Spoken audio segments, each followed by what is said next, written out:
Assalamualaikum warahmatullahi wabarakatuh. Ketemu lagi dengan saya Diah Kusuma.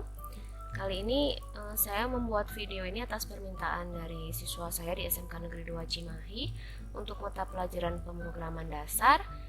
Mereka meminta agar saya membuat video penjelasan tentang struktur perulangan for dan while.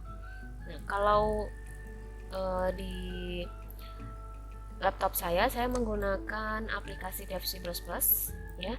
Tapi seperti yang sudah saya jelaskan di pertemuan sebelumnya bahwa untuk anak-anak yang tidak memiliki aplikasi DevC++, tidak memiliki laptop dan PC di rumah, maka mereka bisa menggunakan onlinegdb.com. Di sini tinggal diketikkan aja di browser, nanti akan muncul seperti ini. Akan lebih baik jika sign out dulu ya, jadi daftar dulu, karena nanti kita bisa menyimpan semua project kita. Nah, di sini my project ini yang sudah saya buat. Ini bisa kita simpan, bisa kita buka. Nanti file inilah yang dikirimkan ke GCR sebagai penugasan. Ini bisa di-download juga di sini. Seperti itu ya. Jadi untuk sekarang penjelasan mengenai struktur perulangan saya akan menggunakan aplikasi, tapi nanti di rumah kalian bisa mencoba menggunakan online GDB, terutama untuk siswa yang tidak memiliki laptop atau PC. Ya baik, kita akan mulai saja. Ya, apa sih struktur perulangan itu? Jadi yang namanya perulangan itu berarti kita mengulang data. Nah, kalau secara manual pengulangan data itu dilakukan dengan cara seperti ini. Ya, ini struktur bahasa C++ yang sudah kita pelajari.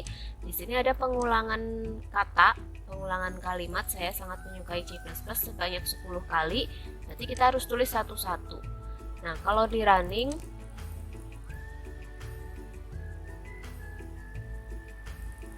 kita tunggu dulu prosesnya. Nah, seperti ini dia akan muncul sebanyak 10 kali. Nah, kalau nanti kita punya data harus diulang 100 kali, ini akan sangat merepotkan ya ketika kita harus copy paste sebanyak 100. Karena itu ada yang namanya struktur perulangan for. Nah, gimana caranya kita mengulang kalimat sebanyak 10 kali dengan struktur for? Nah, ini di sini sudah ada contoh. Ini adalah struktur for di sini. Nah, struktur for ini dibagi menjadi 3 bagian ya. Jadi yang pertama, C sama dengan 0, ini disebut inisialisasi atau bisa dikatakan sebagai batas awal. Kemudian yang kedua dipisahkan dengan titik koma, ada kondisi atau syarat perulangan. Di sini ada syaratnya C lebih kecil dari 10. Kemudian di belakang ini adalah perubahannya atau counternya, perubahannya di sini. Nah, ini biasanya berupa rumus juga bisa dimasukkan di dalam sini. Nah, gimana nih? Kok bisa dengan satu baris ini saja dia bisa mengulang sebanyak 10 kali? Nah, ini batas awal. Batas awal ini berarti artinya dia dimulai dari 0. C itu tipe datanya integer. Ini sudah dituliskan di bagian atas seperti biasa ya. Kemudian di bagian syarat atau kondisi, di sini disyaratkan bahwa C itu harus kurang dari 10. Jadi C harus kurang dari 10. Berarti nanti dia akan diulang dari batas awal 0 hingga kurang dari 10. Kurang dari 10 berarti 9. Nah, untuk perulangannya dia ditambahkan 1. C++ itu artinya adalah C plus 1. Ini untuk counternya, untuk perubahannya. Nah, berarti nanti 0 tambah 1, 1, 1 tambah 1, 2, dan seterusnya. Berarti ini akan diulang sampai ke baris kurang dari 10. Kita akan lihat running.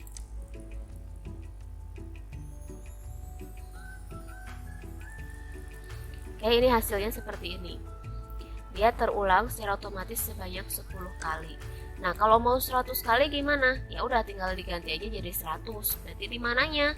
Di sini, di syarat kondisinya. Tinggal diganti aja. Karena 100 terlalu banyak, jadi saya hanya akan ubah jadi 20 ya. Takutnya nanti kelamaan nunggunya.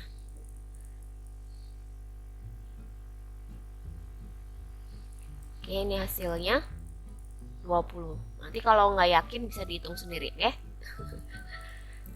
Baik, nah Untuk struktur perulangan for ini ternyata bentuknya bisa bermacam-macam ya. Nah, ini ada juga istilah increment dan decrement. Increment dan decrement ini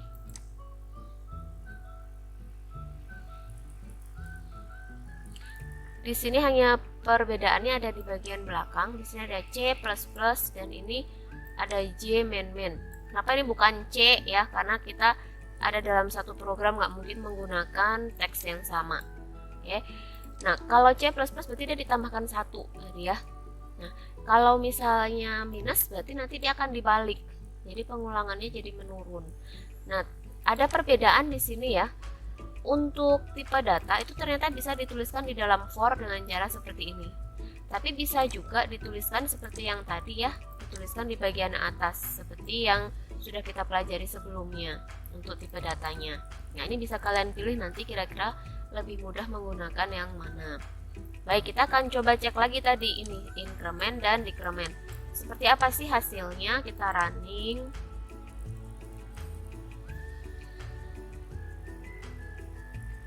Oke, seperti ini ya.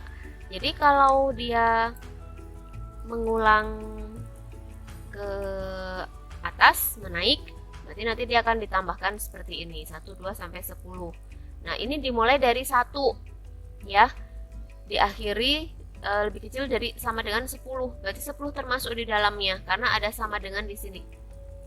Jadi dia akan ditampilkan dari 1 sampai 10. Kalau yang J-nya dari 10 dulu. Ini lebih besar dari 0, berarti tidak ada sama dengan 0, berarti 0 tidak akan ditampilkan. Boleh nggak ini kalau ditulis lebih besar sama dengan 1? Boleh saja, tidak masalah. Seperti itu ya untuk pemahaman increment dan decrement. Jadi hanya perbedaan di C++ di sini ada plus 2 dan untuk decrement ada minus 2 di belakangnya.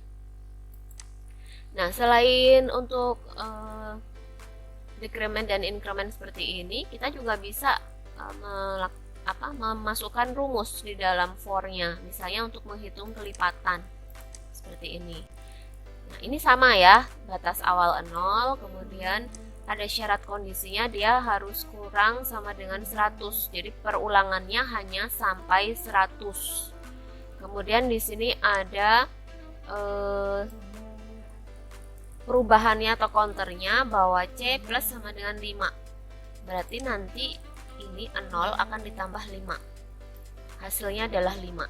Hasil 5 itu nanti akan ditambah 5 lagi seterusnya sampai dengan 100 untuk batas akhirnya. Kita coba running.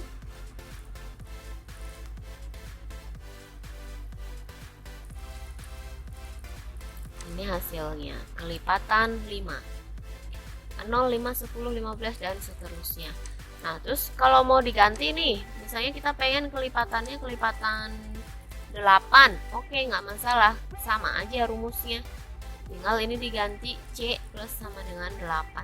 Kita running, cek hasilnya.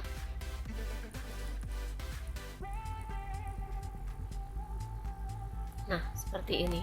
Jadi yang ditekankan adalah pemahaman dari pembacaan struktur for di dalam sini.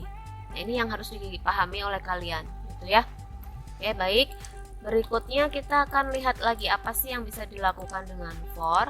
Ternyata for ini bisa juga dituliskan dengan variabel yang sangat banyak di sini. Ternyata untuk inisialisasi kita bisa masukkan langsung 3 seperti ini ya. Kemudian untuk syaratnya dibatasi dengan titik koma.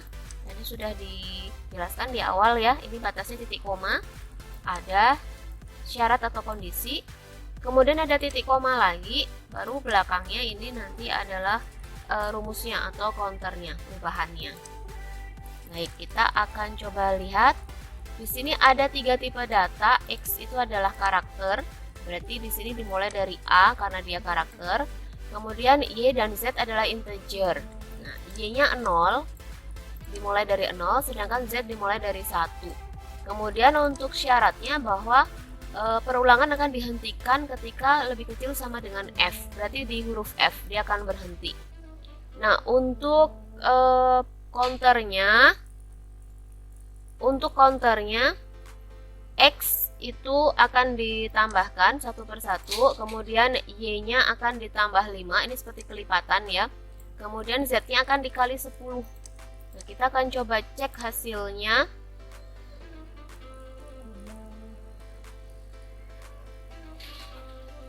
Oke, ini hasilnya seperti ini. Jadi tadi untuk X itu adalah karakter A, B, C, D, E, dia berhenti di F. Kemudian Y-nya ditambahkan 5, dimulai dari 0, 0, 5, 10, 15, dan seterusnya. Sedangkan Z-nya dimulai dari 1, tapi dikali 10. Hasilnya seperti ini. Nah, ini untuk perulangan for. Ya. Oke, selain ini, ada juga nested looping. Ini dia for di dalam for, istilahnya seperti itu. Nah, kalau for di dalam for seperti ini, nanti hasilnya dia akan membentuk seperti matriks atau bisa juga dibilang sebagai segitiga. Kita akan lihat, kita jalankan. Ini hasilnya. Yang pertama J itu dimulai dari 1 hingga 10. Ini adalah J, 1 hingga 10. Nah, di dalam for-nya ada lagi for. Di sini dikatakan bahwa K dikali J ya. K-nya akan ditambahkan 1 terus, kemudian K akan dikali J, sehingga hasilnya akan seperti ini. 2 dikali 1 itu 2. 2 kali 2 4, dituliskan di sebelahnya. 3 kali 1 itu 3, 3 kali 2 itu 6, 3 kali 3 itu 9, dituliskan di sampingnya, dan seterusnya. Itu yang disebut dengan nested looping. Nah, selain for, ternyata ada juga penulisan perulangan dengan while. Bedanya apa? Sebenarnya sama, tapi hanya untuk batas awal di while itu dituliskan di atas sini. Kemudian untuk syaratnya dituliskan di sebelah sini, ya. Nah, untuk counternya dituliskan di bawah, cuman posisinya saja yang berbeda. Kalau untuk strukturnya mungkin lebih mudah dihafalkan yang for, ya, karena ini agak acak. Tapi penulisannya sebenarnya sama, hanya posisinya untuk batas awal, syarat atau kondisi, dan untuk counternya berbeda. Hanya itu saja. Nah, tapi hasilnya sama. Kalau di running, hasilnya akan seperti ini. Nah, seperti itu. Oke, sampai di sini ya. Semoga penjelasan tadi membantu kalian untuk memahami lebih lanjut tentang struktur perulangan for. Oke, sampai ketemu. Kita berdoa semoga pandemi ini segera berakhir, jadi kita bisa langsung tatap muka, bisa langsung dijelaskan di kelas, jadi lebih paham. Oke, baik, tetap semangat. Jangan lupa sudah mau kenaikan kelas, jadi harus tetap semangat terus, tidak boleh kendor. Oke, assalamualaikum warahmatullahi wabarakatuh.